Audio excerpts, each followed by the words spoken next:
Hello again. This time I'm going to talk about how to redirect standard output. And I've used that term before, and this is where it really becomes useful because sometimes you don't want the text to appear on your screen. You instead want to put it somewhere like in a file to be saved for later. Or maybe you want another tool to work on what you were just doing with another command. And this is where it comes into play. And to give you an example of this, I'm going to just start with a really basic usage of it. So I'm going to use echo because remember, echo prints something back to standard output. So if I do like echo hello world, then that would print it back to me. So why don't I cd into example underscore assembly because we're going to try creating a new file with this example. So we're going to cd into example underscore assembly, and I'll use a quick ls too. And now we're going to try using this character right here. This is a special character, the greater than sign, and I might have showed it a couple times before. What it will do in Linux is that it's going to take whatever your standard output is, so like for instance this hello world, and it's going to put it into a file that you're going to give it. Now if that file already exists, you're going to completely overwrite it, so you have to be very careful because if it's something important, you overwrite it. Now if you don't want to overwrite, but instead append, what we can do is two of these together, and what that denotes is appending. So now if I give it the file name, it's going to instead stick it to the very end of the file instead of just overwriting it. But be careful because it's very easy to kind of make a mistake and only give it one of these, and then you're going to accidentally overwrite your file when you meant to append it. So you kind of have to know what you're doing, so just be very careful. So I'm going to just start with something basic, echo hello world, and I'm going to save it to hello world.txt. Again, I'm doing .txt to remind myself this is just some sort of text file, which can be kind of useful. And what this should do is now it should save this output instead of printing it to our screen. And it should save it to this file that I am giving it. And it does so because it reads this character and knows this is where it should direct its output. It's sort of like it's pointing to where you should put it. And then you hit enter. And no news is good news.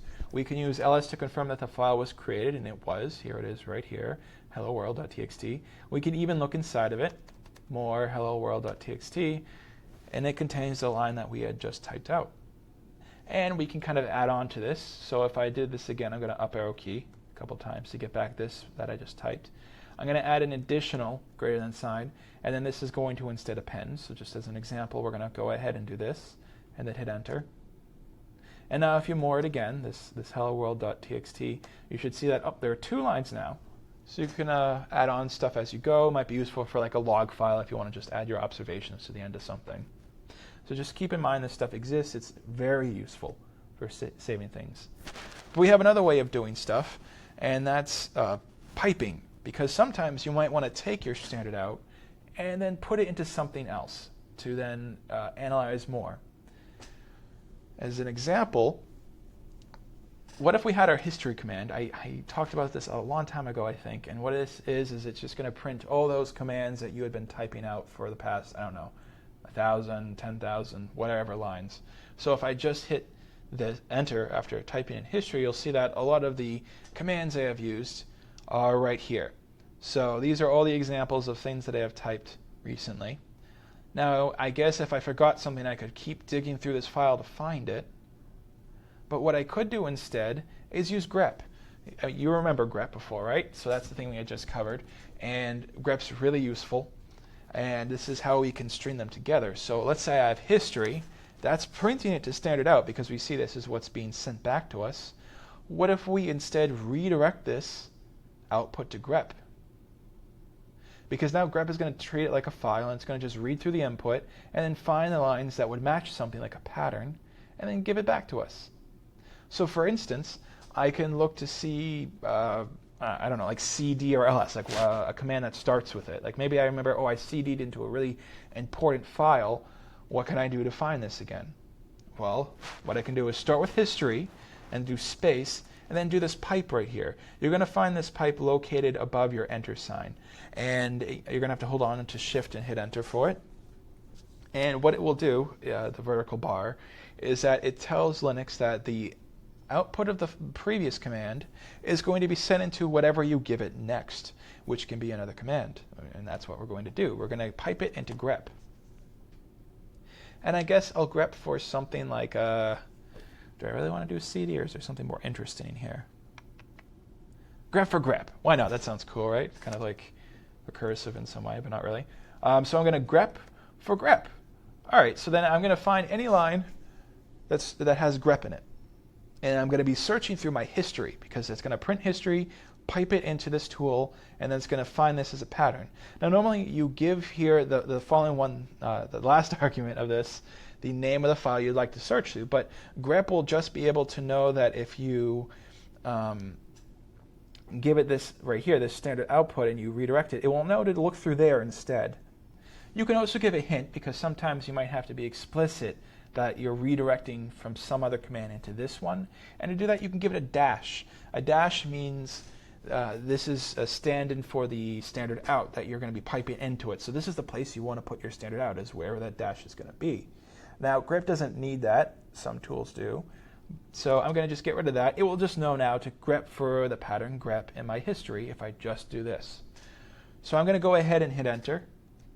And you'll see now it pops right up. So that's kind of cool. Now we can see my history and whenever I did grep, and I did some complicated things up here. But anyway, now you can see that this is how you can quickly search through your history for things. And we can also kind of use this combination for another purpose. Locate, let me clear the screen. Locate can be used to find a certain pattern throughout all the files on the server. So it's kind of like a quick and dirty way to just search for something on the server. So like for instance, I could do locate fastA, and it would show stuff on the server, like the file path to anything that has fastA or FASTA in it.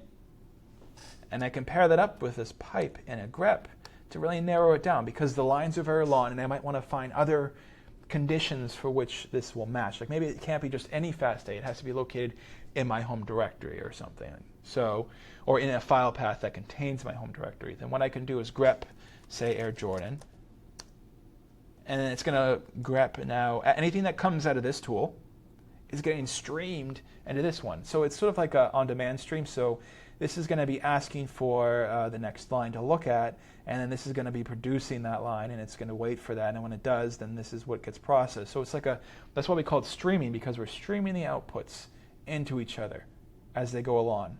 So it's not like this has to all happen at once and then this starts. It sort of streams into one and the other. You begin to kind of see it updated in real time.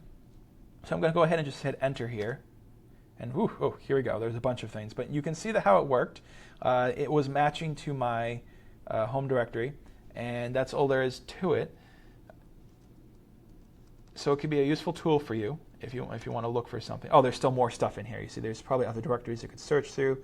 I'm not going to wait for this to finish. I'm going to use that Control-C to get out of this, because maybe I already found the file I was looking for. And I'm just going to clear this again. So again, really useful, this kind of piping idea. And I'm going to end on another usage example of this. I'll go back to that GFF file we were looking to last time, because I said there was a way to trim it a bit, so you just get the name of the product and not that product equals sign. So why don't we go ahead and, I think I'm in the right directory already. Yeah. Why don't we go into that Proca report, ls. All right, so remember the original command that I had used? It was this, grep-o. I don't really need the I in this case, so I'm just going to ignore that. I'll add it. So grep-oi, and then it's going to be product equals blah, blah, blah. And then it's going to be proca blah, blah, blah. There we go. So I just did a quick example of here. Sorry if I went too quickly. Let me just clear this. This was the command I had used before. And what it's going to do is it's going to find on the line where that product equal is. And then from there, it's going to match all the characters until the end of the line. And then because I have this -o, it means it will only return this match, not the line, but the match itself. But we notice that the issue with this is that there's this little product equals sign right here. So that's sort of like extra stuff. You could take the time to cut out each one individually, but we have a tool for this which is very useful. And what that is called sed. Sed stands for stream editor. It allows you to kind of search and replace specific patterns. So it's useful in this case because we just want to get rid of this right here. We don't want this. We just want what's to the right here. So I'm going to go ahead and use sed, S-E-D. And actually, before I do that, I want to note something else. You see these right here, these hypothetical proteins? They're not really informative. What if we want to get rid of them? Because these are cases in which it found that there was something there, but it failed to blast it against something in a database. So it couldn't find any meaningful match. It couldn't find a family that it was close to either. It's just something that has an open reading frame, and it has the CDS there, but it doesn't know what it is. That might not be useful for you when you compile your list of products. So you would maybe want to filter this out. And that's, again, where grep can come in useful. So I'm going to show you how you can, in this kind of like in this step, pipe it into another grep that's going to filter out these hypotheticals. And to do that, we've got grep-v. And what this will do is it's an inverse grep. I don't want to find the stuff in my pattern. I will return the lines that don't match my pattern. So if I give it something like hypothetical as the pattern, it means it will only return lines that don't have hypothetical in it, which is kind of what we want. So why don't I go ahead and just do hypothetical? And that's it, because again, it will know that it's going to be taking it from this command. So what we got as an output here is going to now be piped into here. And what this is going to do is just filter out hypotheticals. So this line would be gone, this line would be gone, etc. So why don't we give this a try? I'm hitting enter again. The one thing you do lose, unfortunately, is the coloring. So I mean, it was nice to have the coloring, but once you begin to pipe these into different commands, it gets rid of the coloring, because it turns out that coloring is based on a special escape characters, and that can mess up the commands following it. So we kind of don't want them. So it will just know to remove that. So don't be alarmed when you lose your red highlighting. It's still working. And in fact, we can confirm that if I look around. There is no hypotheticals. So great, it was able to filter it out using these two steps. But now we can go a step further and use sed, the stream editor, to get rid of this product equal sign right here. So this is what I'm going to do. Sed is the command. The first argument that you're going to give it is the pattern. And in this case, it's also going to be what you can replace it with. So there's a special way of doing this, a special format. I start with this S, and let me just show you the bare bones here. The first thing, the S tells it to search, like a search and replace. And these forward slashes are going to delimit the two areas you're going to fill in text. So this first part right here, blah, blah, blah, between these first two forward slashes, that's going to be the pattern you are searching for. So the thing that it needs to find. And then the next part right here, this blah, blah, blah right here, that is going to be the thing you replace it with. So whenever I find this thing, I replace it with this thing. So it can be pretty straightforward. If it appears on more than one, if it appears more than once on a line, it only does this once. It only replaces it once. If you want to replace it as many times as it does appear on a line, you can add a G after that last forward slash, and that's going to be global. It's just going to do it as many times as it possibly can on that line. In this case, I know that product only appears once on this line, so I actually don't need to use global for this. And now I'm going to go ahead and type out the real command for this, so the real pattern. So here's that product equals we want to get rid of because it's annoying. And I'm actually going to leave this blank, because if I leave it blank, it means it's going to replace it with nothing. It's going to be empty there. And that's really what we're aiming to do. And I'm throwing this in quotations, and this time we really do want to do that because you see there's like a bunch of special characters here. And then that's it, because again, sed is going to know that you're piping it because of this right here, this little pipe character. It's going to pipe the, well, let's go over this again. So I'm matching this, the products, returning only that match. I'm getting rid of, I'm filtering out hypothetical products because I piped it into there.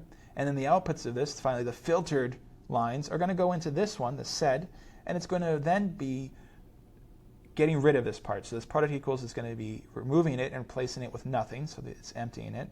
So then what we should see is that this part disappears. So now I'm going to hit enter, and you'll see that sure enough, each of these lines have now been, the product has been cut out of it. So now you're just left with what you want. So I was able to string together these commands and just filter it and cut it down to a size that what I'm looking for. So this is a great example of how you can string this together. This is why it's so powerful. And there are so many examples of where this can be useful. And this is why I want to kind of talk about it, because this is a case where you might be looking through your data and wondering how you can just find the bits of information you're interested in. And this is where you're going to want to look into things like grep and sed. And these are some just basic examples, but I hope this is going to start getting you interested in how to use these tools. And maybe I'll cover some more advanced usage examples sometime in the future. Until next time.